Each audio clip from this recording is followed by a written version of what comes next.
Hidden under your skin is something that impacts your every move.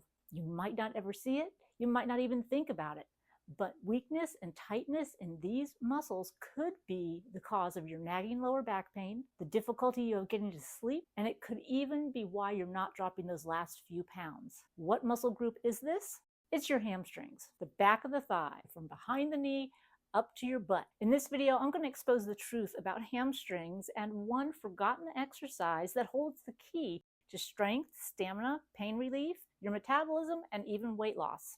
You're going to learn how to do this exercise and how to avoid common mistakes so that you can gain the strength and stamina to do the things that you love to do, all while improving your posture and spiking your metabolism. But wait, there's more. At the end, I'm going to give you 5 little-known tips that will help increase the effectiveness of this one exercise. Join me, won't you? So why is this an issue? Well, your hamstrings have a lot to do with your posture, and if they're tight, then they're going to actually pull on your pelvis. They're going to pull your hips like a tug of war, and that's going to overstretch your lower back, making it even weaker. And that's going to pull on your whole spine and your whole posture, and then that's going to throw everything off and make everything hurt. The one muscle group that nobody even thinks about because they can't see it, it's on your backside, could be the key to eliminating pain throughout your whole body.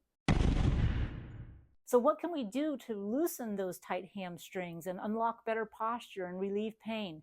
Well, the answer lies in one forgotten exercise. It's the lying leg curl. But just because the lying leg curl is a classic machine doesn't mean we should underestimate it. And you might be thinking, well, what's the difference between the lying leg curl and the seated leg curl? The key difference lies in isolation. When you lay down for the lying leg curl, you take your hip flexors out of the equation. That makes it a much more targeted exercise for your hamstrings and that much more efficient. While seated leg curls can be beneficial, the lying leg curl puts your hamstrings in a more natural position, allowing them to get stronger and more flexible faster.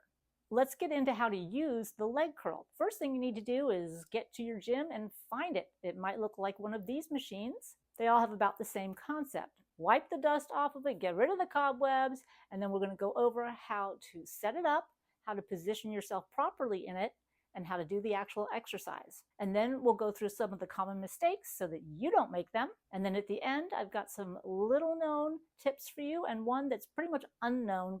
So go ahead and leave me a comment. Let me know, does your gym have a lying leg curl? Have you ever heard of a lying leg curl? Have you ever done a lying leg curl? Let me know in the comments below. The first thing to set up is the heel pad, and this is where your feet go in order to push that weight up towards your butt and work the hamstrings. There should be something to adjust it, usually a pin that you pull out or a knob that you screw to move the bar up and down. Before you begin, you want to adjust the foot pad to be just above your ankle on your Achilles tendon and below your calf muscle. You don't want it too high on the calves or falling off the back of your shoe. This is an example of a very good position of the pad. To begin the exercise, stand between the foot pad and the machine so that your knees are just off the lower part of the bench. The knees should be even with the axis of rotation. And then slowly bring the heels all the way up to the buttocks. Do your best to pause for a moment at the top. Then lower the weight in a controlled fashion and keep repeating. Always focus on getting a full range of motion and keeping that weight under control. Now that sounds easy enough, right? Well, it actually is easy. It's just that there are 2 big, huge mistakes that a lot of people make that ruin the exercise for its effectiveness, but also put them at a greater potential for injury. So let's talk about those. Now, the first thing is that these 2 common mistakes actually boil down to one thing, and it's a really easy thing to fix. Yay! The first huge mistake is not getting a full range of motion. So if you think of your biceps going up and down, think of that as being your leg and your hamstring being the bicep. And then it'll make sense that it has to come all the way up because you don't do your bicep curls halfway. Make your body work the way it's meant to. And the second biggest mistake is the tempo. I have a whole video on tempo training, so I'll put a link to that up top and at the end for you and in the description. The tempo is how fast you lift and lower the weights.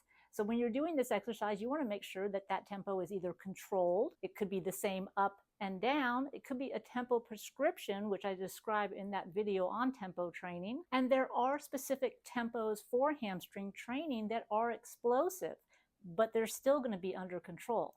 And we're going to talk more about that in the next video on lying leg curls, but you can learn more about it with the tempo training video too. So you want to know the super complicated, no really, it's simple fix for all of this? It's reduce the amount of weight you're using. With too heavy of a weight, you're going to look like you're auditioning for a hip hop video or you're humping the machine, and nobody wants to see that. And here's a simple rule to live by for this exercise and many others.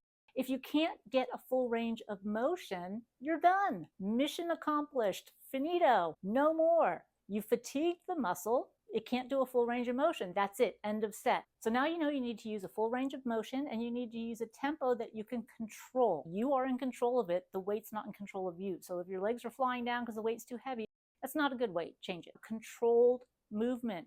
And what controlled movement is going to allow you to do is to really isolate that muscle even more. You want to be able to focus on pulling that pad up with your hamstrings, not with your calves. Remember to think of it like a biceps curl. You're squeezing your biceps at the top. So with that leg curl, you're doing the same thing. When your heels come up to your butt, your hamstring is tight, just like your biceps would be. Lowering should be nice and slow and controlled, just as you wouldn't drop your weights real quickly when you're doing a bicep curl.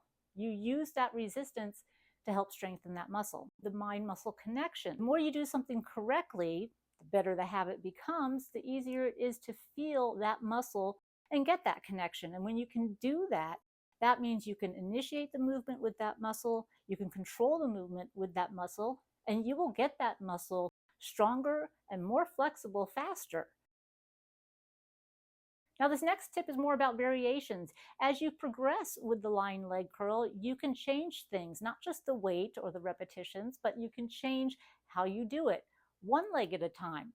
Do all the reps on one leg, then all the reps on the other leg. Alternate the legs.